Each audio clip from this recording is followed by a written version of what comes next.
Oke, selamat datang di Cio and Enjoy Podcast. Our passion, your entertainment. Oke, good job. Di episode keberapa ini sudah ya, Bang? Nggak salah episode sudah yang kelima ya podcast kita ini. Hari ini kita spesial banget kedatangan seorang bintang tamu yang unik sekali orangnya. Nah, kita lihat bajunya juga kuning nih, unik sekali. Oke, dengan Mas siapa di sini? Oke. Ya, kenalan dulu ya. Baik.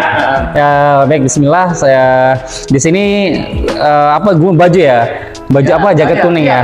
Iya. Sebenarnya ciri khasnya kalau saya tahu nggak salah suka pakai hoodie kuning nih. Nah, itu kenapa itu? Ya, sebenarnya sini ciri khas sih. Ya. Sebenarnya ciri khasnya itu ketidaksengajaan. Ada waktu itu namanya Rinto Nano tuh mengasih tahu, kenal ini nggak, dia ini kalau selalu pakai baju jaket kuning. Nah, makanya punya ciri khas yang gini. Sebenarnya aku nggak ada niatan untuk menjadikan ciri khas, cuman kebetulan ya udahlah jadi ciri khasku gitu.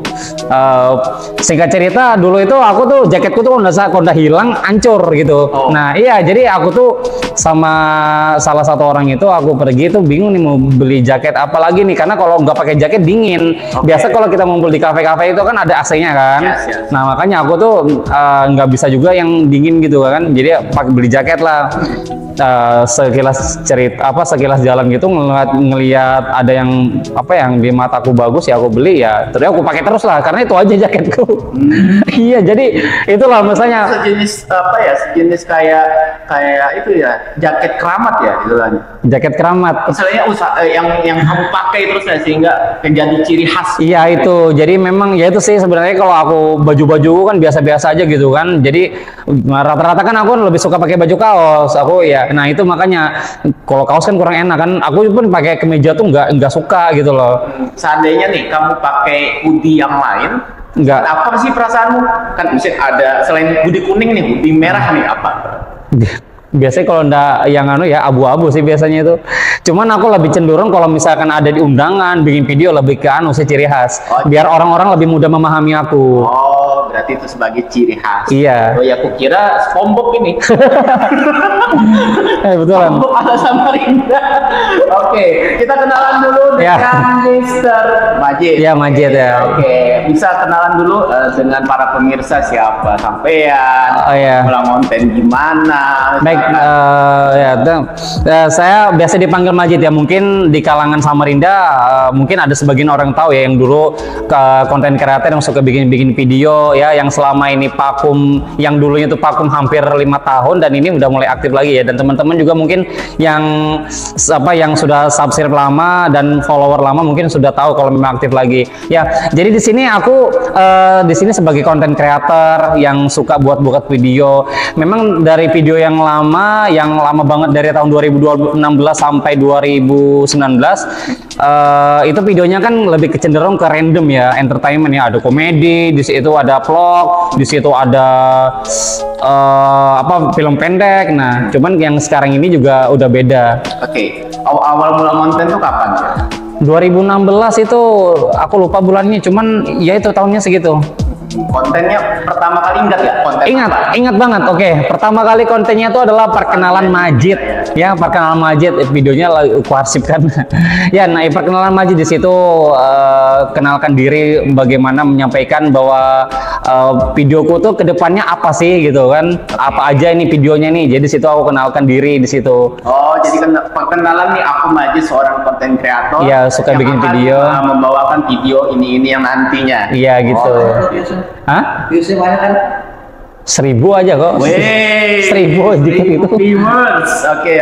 Nggak tahu, aku lupa sudah. Kuarsipkan itu videonya. Nggak tahu kok, sudah lama. Oke. Jadi awal pertama kali itu pakai HP apa itu? Kan masih HP burik banget lah istilahnya. HP Nokia Lumia kalau nggak salah. Nokia Lumia, nggak tahu ada yang nggak tahu Nokia Lumia. Zaman Gen Z sekarang. Iya loh, Lumia. Nokia Lumia itu. Aku dulu kalau HP pertama kali itu, yang pertama kali aku dapat ya, aku Asia. Kalau aku dulu yang pertama kali Siemens. Asia itu enggak? Nah, tahu Asia. Kalau dulu betul yang pertama pegang HP itu Siemens kalau aku. Mungkin masih ingat nggak itu? Siemens itu. Iya, tahu kalau keren. Nah itu semen aku dulu, itu yang udah ada semen tuh udah ada warnanya. Iya, dulu tuh aku paling suka pakai handphone lah, kayak handphone bapakku yang Nokia yang ada main pinball. Oh iya.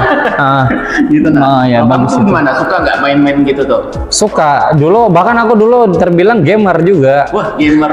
Iya, dulu memang suka suka main game memang. Makanya dulu kan kontenku itu kan ada random ya, ada vlog, ada komedi, film pendek, sama main game. Paling demen dulu tuh main game horor yang seperti apa sih yang buatan Indonesia tuh? Game apa? Scratch Out apa itu? Hah? Ya itu ya. Nah itu. Pokoknya. Sama game apa lagi yang Outlast. Nah itu, Outlast yang biasa dikenal. Itu mana gamenya, di HP? Di laptop. Oh, di komputer. Di komputer maksudnya. Oke. Berarti lebih ke game-game game, iya dulu. Yang VIP lah, saya nggak online kan? Iya. Game online juga ada lah ya, sempat main LOL dulu. Ya itu memang kontenku ya random dulu, cuman sekarang lebih fokus ke satu konten itu aja mau dikembangkan. Nah, konten itu apa? Coba jelasin. Konten?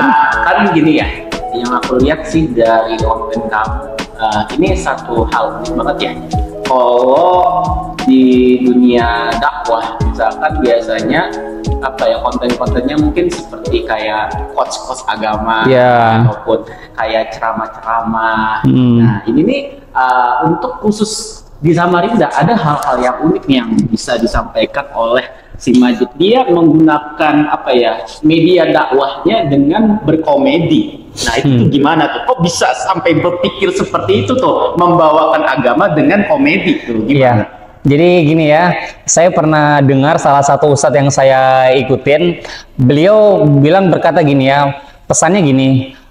Teruntuk orang tua, dan ini untuk yang nonton deh ya. Teruntuk orang tua, jangan lajarin anak Anda. Ini mohon maaf sebelumnya, tapi kalau mohon maaf ya kalau ada tersinggung, tapi ya tersinggung ya sudah lah gitu. Opini, nggak apa-apa. Ya. Jadi gini, tapi kalau kalian dipikirkan, tapi emang benar loh kata beliau. Jadi gini, jangan ajarkan anak Anda untuk menyanyi, ya. Nah, tapi ajarkan anak Anda untuk belajar Al-Quran. Kalau anak Anda belajar nyanyi, Anda nggak dapat apa-apa. Tapi kalau Anda ngelajari dengan Al-Quran, maka Anda akan dapat ambil pahala di situ. Nah, jadi aku nih terinspirasi itu, aku bikin video kalau hanya untuk sekedar hiburan, lucu-lucuan tuh kayaknya biasa deh. Gimana kalau aku mendakwah, tapi ada juga komedinya. Karena komedi itu orang biasanya kalau nonton itu suka komedinya atau suka dakwahnya, seenggaknya kalau dilihat komedinya dia dapat dakwahnya nih. Nah gitu. Jadi ya asal-asal bikin aja sih gitu. Yang penting aku bikinnya sesuai lah dengan dalil lah gitulah. Oh, jadi setelah kamu fokus nih untuk berkomedi, reaksi masyarakat tuh gimana sih? Ya alhamdulillah adanya komen kenapa gini-gini kontennya gitu. Nah istilahnya karena orang kan dakwah tuh pasti ceramah kok ini kayak ada komedinya juga tuh gimana? Ada nggak? Ya dari semua sosmed saya rangkum aja, dari semua sosmed itu alhamdulillah banyak apresiasi dari kontennya. Iya, karena dari sini dia walau dia bukan hanya terhibur, tapi dia dapat edukasinya. Gitu. Iya, kayak kamu juga nih kan edukasimu juga bagus gitu kan. Aku lihat di video-videomu juga kan edukasinya ya. Nah di situ tuh bisa mudah-mudahan lah yang menonton itu bisa mengamalkan sehingga tahu gini loh. Oh ini nggak boleh. Oh ini boleh. Oh ini yang dilarang gitu. Iya. Kadang-kadang ya kayak gitu. Kadang-kadang ketika kita mau berkonten, ketika tidak ada satu ciri khas, itu bakal istilahnya memboringkan lah istilahnya. Walaupun kita lihat di konten-konten dakwah kayak seperti ceramah itu bagus. Ceramah umum Tapi bakal orang udah dapat insight-nya. Kadang-kadang ketika kita ngonten cuma relate dengan kehidupan kita, itu bakal bakal terenguh lah istilahnya. Iya, paham. Selama kamu konten ini nih, ada nggak yang istilahnya bilang terima kasih deh istilahnya sudah dikasih tahu. Iya. Terima kasih. Gimana nih? Kamu selama ngontenin ada perasaan puas nggak? Iya, alhamdulillah. Kalau puas ya puas banget sih. Sebenarnya aku nih kan bikin konten komedi ini kan hobiku ya. Yes. Ya hobiku. Jadi aku sekalian hobi yang bisa juga sih dakwah gitu. Makanya dakwah komedi gitu. Dan juga memang target kalanganku ini kan anak muda. Oh iya. Iya, karena biasa yang suka aktif main sosmed itu kan anak muda. Jadi memang targetku situ. Dan alhamdulillah yang komentar-komentar, yang menyukai itu rata-rata juga kalangan remaja, anak muda. Iya. Sedikit aja bang. Oh, sedikit aja sepuh. Ini bakal banyak dapat endorse dia. Endorse ini apa? Yang dasar kalah. Iya. Gimana nih? Sudah ini nggak dapat misalkan apa dari kamu konten itu apakah sudah kayak penghasilan misalkan? Ya ada untuk sponsor sarung nggak misalkan? Gitu. Ya baik untuk sebenarnya di sini aku juga sebagai afiliat namanya ya. Afiliat. Cuman agak sedih lagi nih besok tanggal 4 Oktober dia ditutup afiliat TikTok. Mana nih? TikTok ya. Iya. Okay. Jadi kalau menurut kamu sebagai yang pernah afiliat kan? Oke, gimana nih?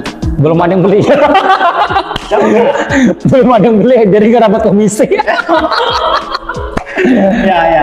Nah, tapi mungkin dari teman-teman deh, kamu mungkin dapat cerita sana. Mungkin kamu bisa beropini ketika pemerintah ini menutup afiliat itu. Nah, menurut kamu gimana? Ya sebenarnya atau sebagai jualan yang kayak di TikTok kan, kamu kan lebih ke TikTok kan, yang kontennya kan, istilahnya. Ya sebenarnya aku kurang paham sih masalah di situ. Cuman begini ya, sisi positifnya kan sebagai afiliat kan ini mempromosikan, bekerja sama, dan juga orang yang membeli itu kan dapat segi positifnya nggak ngantri, ya kan? Dan juga mudah dilihat langsung secara live itu kan biasa kan. Nah, dijelaskan juga secara rinci pas live-nya gitu kan. Nah, nggak ada kebohongan lah gitu kan. Nah, ya itu. Cuman kalau dari efeknya kan bisa tentang UMKM ya. Aku kurang paham juga sih di situ sih. Ya, itu kan kalau yang ditutup dari yang itu kan lebih di Jakarta ya, yang merugikan UMKM gitu. Iya kah? Kalau menurut kamu yang disambarin itu berefek nggak terhadap UMKM? Wawasanku kurang di sini. Nggak tahu sih, aku jarang keluar rumah gitu. Oh jarang. Iya. Dia kurir. Oh iya. Oh iya betul ya, lupa aku. Nah, jarang keluar rumah. Maksudku, iya. Aduh. Ya. Nah, aku beneran kurang loh wawasan tentang di situ. Kasih gimana ini? Keluar rumah di kurir. Nah, maksudku aku kurang bergaulnya di situ kurang loh. Kurang bergaul. Iya. Oke, maksudnya bukan di bidangnya. Iya, di situ aku kurang banget loh. Oh iya. Saya kan nanya gitu, siapa tahu sampean tahu kan. Cuman emang dari UMKM di Samarinda nggak? Efeknya apa sih? Kalau saya dari kamu nih? Saya rasa tidak ada sih. Nah, menurut saya masih tetap stabil ya. Stabil aja dibanding kayak di Jawa itu mungkin ngeri banget. Ya. Kayak kalau di sini tidak ada efeknya. Nah, kamu lebih paham aku ya. Iya. Baik, apa tadi endorse ya yang bukan endorse sih. Ya, endorse ya. Apa nih, dapat apa? Iya tuh alhamdulillah waktu itu aku diminta dipromosikan Al-Qur'an. Jadi itu pertama kalinya aku jadi affiliate. Sebenarnya aku secara offline. Maksudnya ditawar online. Cuma aku dikasih sampel, dapat sampelnya. Itu makasih banyak itu yang sudah ngasih kemarin itu Al-Qur'annya. Namanya Anwatiros, nama akunnya. Quran kah apa maksudnya? Al-Qur'an itu dikasih tiga piece ya. Ada yang ukurannya tuh A4, satunya lebih besar lagi. Ini aku tanyakan aja nanti dibayar aja, tapi nggak mau, katanya ambil aja sampel. Yang penting masukkan aja di video gitu. Jadi ya alhamdulillah dari situ tuh ada semangat baru gitu loh, makanya mau bisa ya nyelam sambil minum air lah. Nah jadi walaupun dibilang orang konten dakwah ini mungkin untuk anak muda kurang diminati, tapi pasti ada target marketnya. Kadang-kadang orang sekarang sulit ya istilahnya untuk mencari konten-konten dakwah cuma dengan cara yang unik. Kalau kita bisa lihat kayak seperti Habib Jafar, misalkan dia kan konten dakwah cuma dengan gaya-gaya anak muda. Ini kan bisa dianut lah istilahnya. Ya itu makanya jadi saya ini ya mudah-mudahan bisa istiqomah, karena memang yang saya perhatikan ya mungkin hanya sedikit yang saya seperti ini kontennya. Oke, itu bagus banget, bakal jadi pionir lah istilahnya. Ya, ya itu apa jarang-jarang juga bang bikin video karena memang aktornya nggak ada. Susah nyari aktornya beneran. Promosi, cari aktor gitu. Coba bilang. Iya kalau misalnya teman-teman ya, misalnya ada yang sejalur dengan aku nih atau ada yang mau bersama lah, sharing-sharing atau apa mau belajar, kan bisa tuh gabung. Coba kalian lihat ya kalau videoku itu ya, yang di scene apa tag 1 aku, tag 1-nya, tag 2-nya aku lagi bosan ya aku lihat itu. Susah maksudnya itu loh. Collab yang apa ya untuk dakwah komedi lah. Enggak sebenarnya nggak harus itu sih, yang mau gabung aja dulu itu udah enak banget loh, mau gabung aja. Kita tahu apa kontennya, misalnya vlog atau film pendek atau apa, iya. Nama Instagramnya apa, TikToknya apa, langsung aja promosikan. Abdul Street Majid 1810, mudah kok. Oke, nah gitu lah istilahnya. Nah, apa lagi nih bertanya nih? Apa? Coba apa? Kamu nanya, kan kamu yang nanya. Ya, aman-aman aja. Aku demen tau dengan konten-konten yang edukasi gitu tentang bahasa Inggris sebenarnya. Nah, aku tuh dari SMP tuh mulai tertarik bahasa Inggris, cuman yang ada yang kutanyakan tuh apakah setiap kita bahasa sehari-hari kita tuh apakah nanti kita tuh pakai rumus-rumusnya tertentu kayak misalnya ada kata kerja pertama, kedua, ketiga, belum lagi tenses apalah itu panjangan itu. Oke. Sebelum aku mulai itu, nah aku pernah dibilang sama namanya mentor. Jadi saya dapat ilmu bahasa Inggris itu bukan dari konvensional, tapi dari orang-orang yang terdekat, orang-orang yang saya dekatin seperti mentor-mentor aku. Jadi saya punya 3 mentor nih. Jadi yang pertama ya adalah Ustadz Hasan. Ustadz Hasan itu beliau adalah salah seorang orang yang pernah belajar di Pare selama 9 bulan sama di tempatnya Mr. Kellen di BIC. Dia bilang kalau misalkan kita bisa menguasai simple present tense, maka sekitar lebih dari 50% kita bisa ngobrol. Sudah berarti maksud saya, jadi dari konten saya ataupun pengajaran saya kepada klien saya harus fokuskan ke itu dulu. Iya benar. Dalamin itu dulu karena itu yang dipakai sehari-hari dan pasti sudah dipakai. Misalnya. Jadi kalau dalam pengajaran saya fokus untuk mengajarkan rumus itu segalanya. Bukan menghafal rumus-rumus yang lain, tapi langsung dipraktekkan pada saat itu. Misalkan kamu sebagai kurir ataupun sebagai pengajar, maka pada saat itu aku bakal mempush kamu untuk bisa ngobrol sesuai dengan pekerjaan kamu. Iya, paham. Misalkan ada juga klienku sebagai seorang yang di bidang syariah juga ya, kaligrafi, ya Altab kaligrafi itu namanya Mr. Mustaqim. Maka yang saya ajarkan adalah tentang gimana sih nganu bisnis, ngobrol tentang bisnis yang secara bahasa Inggrisnya, kosakata yang langsung fokus ke speaking English. Gitu menurutku. Bahasa Inggris ini kan mudah nggak? Mudah atau susah sih belajarnya gitu? Mudahnya dipelajari. Iya. Kalau kita tahu caranya. Kadang-kadang orang terlalu banyak mempelajari tapi nggak banyak mempraktek. Nah itu benar. Aku di SMP sama SMA itu lebih banyak teorinya. Nah itu teori. Jadi kalau yang di tempat prakteknya kurang. Di set course ini sama Rinda English Stone itu berfokus untuk speaking English saja. Jadi kadang-kadang kalau saya ngajar tidak merasa. Oh ngajar juga? Saya mengajar. Saya pemilik khusus. Saya mengajar juga. Jadi bukan konten doang bro. Jadi banyak cuannya loh ini. Jadi saya sudah ada uangnya, bisnisnya itu sudah ada. Nah kayak itu tinggal mengembangkan lagi customer yang lebih banyak. Bahkan saya sudah gaji orang sudah ada, anggota saya juga ada kayak gitu.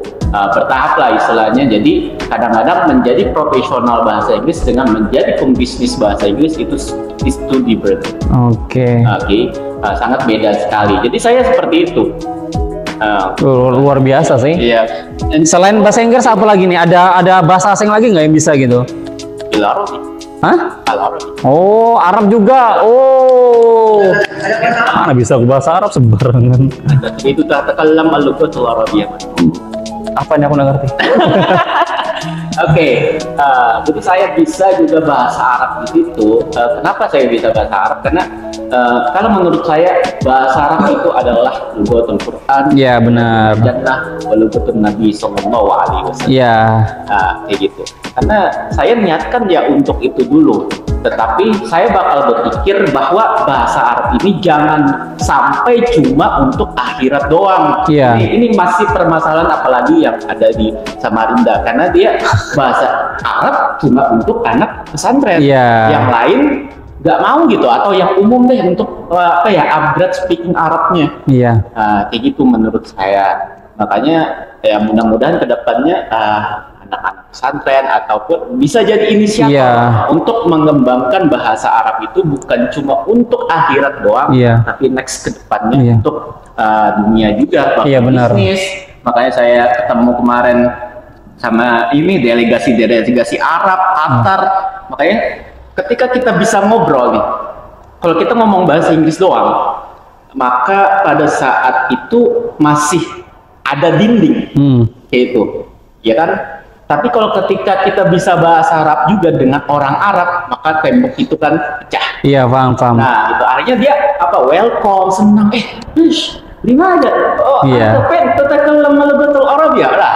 Itu artinya apa kan? Jadi kita nggak jaim lagi, merasa saya kerja juga sebagai legislator, itu saya anggap delegasi sebagai teman aja, bukan sebagai terbebani gitu. Ya, makanya saya juga sebenarnya saya pribadi juga berharap pendidikan bahasa Arab ini di mata pelajaran di sekolah umum ini harus mesti ada. Iya. Bukan cuma bahasa Inggris. Ya, mudah-mudahan itu bisa diaplikasikan bagi alumni pesantren, bisa berinisiatif. Iya, bisa juga. Menurut saya bukan cuma majelis doang, tapi bisa juga ada satu sisi agama yang bahasa itu yang harus dikembangkan. Karena kalau kita misalkan kita pintar bahasa Arab, jadi kita kalau ketika sholat kita tuh insya Allah bisa khusyuk. Iya, karena kita tahu artinya. Iya. Waktu kita baca Quran kita tahu. Iya. Ayat ancaman kita tahu nih. Iya. Ancam pada saat ada harapan. Bisa mentafsirkan lah.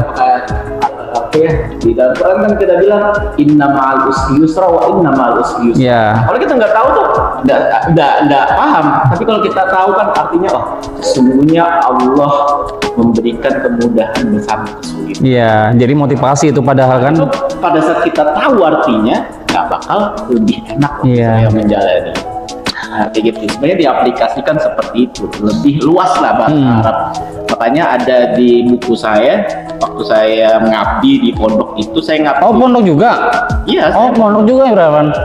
Iya, pondok itu. Jadi saya di Pamangki selama 6 tahun. 6 tahun ya? Lama itu 6 tahun. Jadi saya ngabdinya di bidang bahasa itu, di bidang ngajar bahasa Inggris ya. Jadi di situ ada quotes gitu. Quotes para ulama nih, istilahnya kan bahasa sekarang kan, man farofa lugota qaumin salima min makrihim. Siapa yang mengetahui bahasa kaum tersebut, maka dia bakal selamat dari tipu daya. Iya.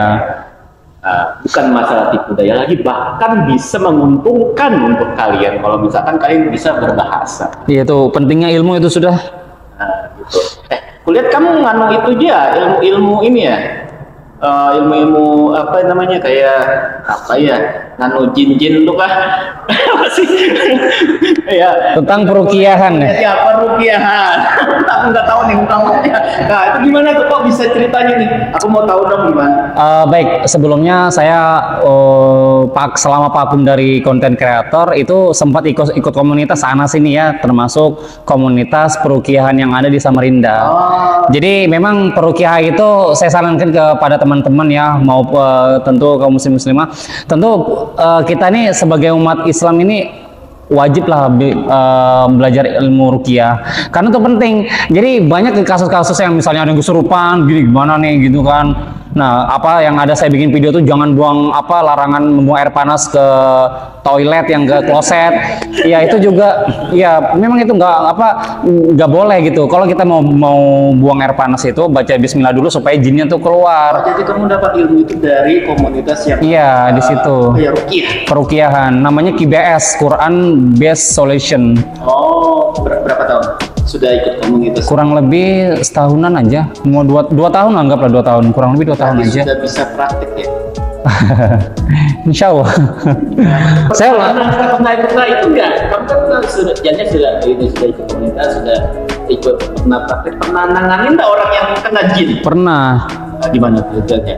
Ya waktu itu di sini saya yang nanganin yang pribadi aja dulu deh, karena waktu itu ada teman lama kan. Teman lama ini dia ini singkat cerita habis keplosokan gitu, cuman kata istrinya dia ini diganggu dikirimin orang sihir lah, sihir. Oke. Jadi dikirimin orang, tahu ya kayak santet gitu kan umum ya tuh kan, jadi kena sihir. Jadi aku nih ditelepon bapakku ya, katanya ini ada teman lamamu, coba kamu kesini Pang. Ya sudah, aku ya mau ke situ aja sih, mau silaturahmi kan. Oke. Sebenarnya belum bapakku belum ngasih tahu kalau dia lagi sakit. Jadi aku cuma mau aja mau silaturahmi, datangin aja kan. Oke. Pas sudah sampai sana diceritakan, ini temanmu tuh gini-gini. Ternyata pas aku lihat ini pelongo-pelongo, diceritakan dulu kan, diceritakan sama orang tua kan, ini orang dia nih pelongo-pelongo, dia nih katanya istrinya kena disantet lah jadi gini. Baik, aku sebenarnya agak ragu gitu kan mau ke sana kan, aku takutnya pas kesurupan mukul-mukul gitu. Aku tuh kalau kesurupan itu biasanya tuh ngamuk, ngeri, tenaganya lebih dari yang kita yang bisa bawa senjata yang bahayanya kayak gitu. Dan tapi ya insya Allah bisa diatasin orang kesurupan gitu, bisa lah dia. Pada saat itu apa yang kamu baca? Ya, sebelum baca dulu, saya datangin dulu kan. Saya datangin kan. Saya nggak tahu apa begitu dia saya ngomong datang ke rumahnya, assalamualaikum, tiba dijawab waalaikumsalam, dia langsung bilang minta ruqyah. Waduh, saya datang minta ruqyah lah, saya grogi banget ya itu, karena saya nggak pernah meruqyah sendirian. Biasanya saya sama teman-teman meruqyahnya, karena kalau saya nangani saya juga nggak bisa nangani, itu saya takutkan. Challenge ya bagi kamu ya? Iya, sendirian. Iya, cuman tapi di sisi lain aku mau nolongin dia gitu loh. Iya, jadi gas polanya ya? Iya, langsung ya Bismillah aja sudah, ini Allah yang memutuskan, kalau sembuh ndak gitu, Allah yang memutuskan kan. Jadi singkat cerita dia minta diruqyah. Jadi saya jelaskan dulu, sebelum ruqyah saya mau tanya dulu nih kan, kenapa nih bisa gini nih gitu kan. Istrinya cerita, dia ini keplosokan gitu kan, dia sering bawa sesajen gitu, dia sering mandi kembang lah apalah. Bilang baik, saya jelaskan ya. Pokoknya banyak lah permintaannya, dia ke pohon pisang lah bawa apa gitu, ngasih makan apa. Ini saya bilang ya subhanallah nih, kesirikannya ini luar biasa gini kan, minta pertolongannya lain kepada Allah ini gitu kan.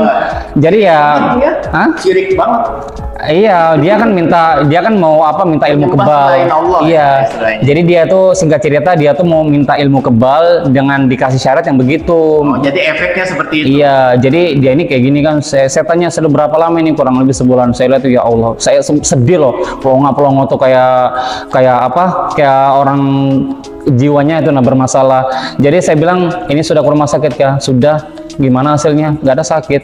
Rumah sakit apa? Rumah sakit jiwa apa? Iya, rumah sakit jiwa gitu kan. Cuman dari diagnosanya tuh nggak ada sakit. Nah memang kalau misalnya orang itu kalau memangnya dia nih sakit ya, tapi setelah diagnosa ke rumah sakit, ke dokter, dia nggak ada sakit, tapi dia ada keluhan sakit. Nah ini perlu ditanyakan. Bisa jadi, kemungkinan bisa jadi dari pengalamanku gitu. Nah jadi waktu itu dia kata dokternya ini kasih minum obat aja. Jadi dia bilang gimana setelah minum obat? Ya reaksinya setengah jam kemudian dia agak tenang, tapi nanti gelisah lagi. Ya sudahlah. Jadi dia minta banget gitu, minta diruqyah. Dia bilang, aku bilang istrinya nih nanya ke saya, kalau diruqyah gimana nih? Ya bisa ngamuk-ngamuk. Ya bisa ngamuk-ngamuk. Kalau misalnya dia kesurupan bisa ngamuk-ngamuk. Ritual kamu pertama kali? Enggak sih, enggak. Ada banyak, lumayan ada banyak dari anu. Cuman biasa saya sama teman-teman rukiahnya itu rukiah massal. Jadi iya, jadi kalau misalnya aku nangani nih, dia sudah ngamuk-ngamuk apa nih, temanku yang bantuin gitu. Nah, aku sendirian ini berhadapan nih, aduh gimana nih. Jadi aku bilang, "Pak, bisa ke Bapak di sini aja dulu, Pak. Anu takutnya ini ngamuk-ngamuk gitu kan." Iya, jadi bapaknya takut-takut juga ini. Loh, bingung juga bapak takut juga nih, yang nahanin siapa nanti nih. Oke lah, singkat cerita, ya udah bismillah aja nih, coba mau rukiah kan. Ya alhamdulillah setelah di rukiah dia bilang, "Alhamdulillah Jet, aku mendingan, pikiranku lebih tenang." Nah, berarti ilmunya tersampaikan. iya, Alhamdulillah. nah setelah itu kan sudah tenang kan, saya sampaikan, saya kasih lah ilmu-ilmu tauhid, bilang jadi gini, kalau misalnya ada masalah atau apa, coba hubungan dengan Tuhan gimana nih, hubungan dengan Tuhan. Ya saya tanyakan, selama ini sholat enggak? Nah, itu bilang, saya jelaskan juga kan, kalau kita ya tidak sholat itu dosa besar ya, sedangkan dosa kecil aja yang kita lakukan itu sudah cukup mendatangkan masalah besar. Iya, dosa kecil aja loh. Bahkan dulu salafus soleh itu kalau nggak salah ya salafus soleh ketika dia berbuat dosa kecil aja itu diharamkan selama 1 bulan sholat subuh di berjamaah di masjid. Diharamkan selama 1 bulan tidak bisa berjamaah sholat di masjid. Apalagi yang tidak sholat. Nah, apalagi yang nggak sholat gini kan, yang dosa besar lagi. Ini kasih tahu nih mereka, apa ancaman bagi orang yang tidak sholat? saya kurang tahu sih masalahnya. Udah, saya kalau masalah dalil-dalil kayak lemah, saya lemah di situ. Oke, saya yang penting dosa besar. Ya dosa besar loh. Makanya, jadi saya jelaskan kalau, jadi dia bilang ya saya akan berubah insya Allah ya. Jadi dibilang kalau sholat, saya sampaikan kalau sholat di masjid, kalau azan langsung sudah pergi ke masjid. Iya, baru dia pas sudah selesai berapa hari ngechat kan, aku boleh nggak sholat di rumah nih gini-gini. Aduh, perjuanganmu ini mana, katanya mau berubah. Saya kasih motivasi, alhamdulillah begitu saya motivasi juga kan, dia berubah, alhamdulillah sekarang udah normal kayak kita. Iya itu, jadi teman-teman di sini kita bisa ambil poin bahwa memang pengobatan ruqyah itu besar efeknya, besar pengobatan, efek positifnya gitu. Iya, dengan Al-Quran. Bagi siapa yang kerasukan? Kerasukan. Enggak, di ruqyah tuh di ruqyah tuh belum tentu kerasukan. Iya. Kalau galau kan gimana? Ya. Itu kerasukan, itu ada hubungan dengan batin juga nggak? Orang yang dikisahkan kayak sakit hati misalkan, nah itu gimana itu? Nggak tahu. Galaunya galau kenapa dulu? Oh iya. Iya kan? Jadi, kamu ini lebih ke misalkan ada yang masuk aja ya, bukan jadi gejala psikologis ya? Iya, makanya ditanyakan dulu yang sebelum ruqyah psikolognya gimana, psikologisnya dia. Sebelum ruqyah sih biasanya saya nanya gitu. Terakhir gimana, nongkrongannya di mana, kenapa bisa gini, saya nanya dulu. Nggak langsung misalnya ini aku bisa ngeruqyah, aku belum tentu maksudnya belum tentu pas di ruqyah dia ini masalah solusi di situ, bisa jadi psikologisnya dia yang bermasalah. Oke. Iya gitu. Berarti itu dibawanya ke psikologi. Iya. Ke ruqyah. Oke. Nah, jadi gitu ya. Jadi bedakan yang kerasukan jin. Nah, aku salah ngomong selesai. Yang ke psikolog, nah itu jadi dibedakan. Jadi jangan salah masuk. Iya. Oke. Ini kan kita sedang di bulan mulia ya. Bulan Maulid. Nah, bulan kelahiran Nabi nih. Iya. Menurut kamu Nabi Muhammad itu gimana sih, menurut pandangan kamu, perasaan kamu pada Nabi Muhammad? Kita kan sedang nih merayakan nih Maulid ini. Nah, menurut kamu gimana? Ya, Nabi Muhammad SAW, Nabiullah, luar biasa beliau itu kan. Iya, karena masa-masa jahiliyah bisa menjadi terang benderang dengan adanya beliau, menyampaikan syariat Islam, menurunkan Al-Quran. Ya, beliau orang luar biasa yang bisa yang bisa memberitahu kalau ini salah, yang ya begitulah kurang lebih. Paham kok kita kok. Kenapa Nabi Muhammad itu bisa utusan Allah. Utusan Allah. Iya, Nabi Muhammad kan utusan Allah, karena memang Allah yang memilih kan. Masya Allah, mudah-mudahan lah saya bisa bertemu dengan beliau lah. Oke, ada pertanyaan. Seandainya nih sampingmu ada Nabi Muhammad, apa sih yang kamu pengen sampaikan? Wow.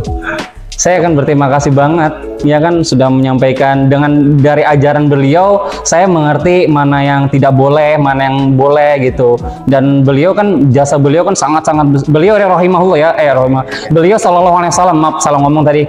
Beliau sallallahu alaihi wasallam kan jasanya sangat besar gitu. Iya, dan beliau mengajarkan syariat. Saya berterima kasih banget gitu loh sama Rasulullah sallallahu alaihi wasallam dan saya berharap bisa satu surga gitu. Iya. Kalau kita mencintai dengan orang yang kita cintai, insya Allah Mas. Iya, tentu saya. Apa? Seorang itu bersama dengan orang yang dicintai. Iya. Saya mencintai Rasulullah SAW. Oke, demikian yang ini kita habis sudah sampaikan podcast kita. Banyak banget ya iya, ngobrol apa aja tadi. Iya, sebenarnya kalau panjang sih ini random tentang dia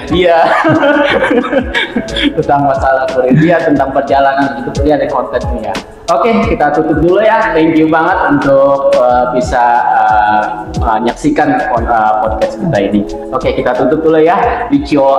Enjoy podcast, our passion, your entertainment. Oke.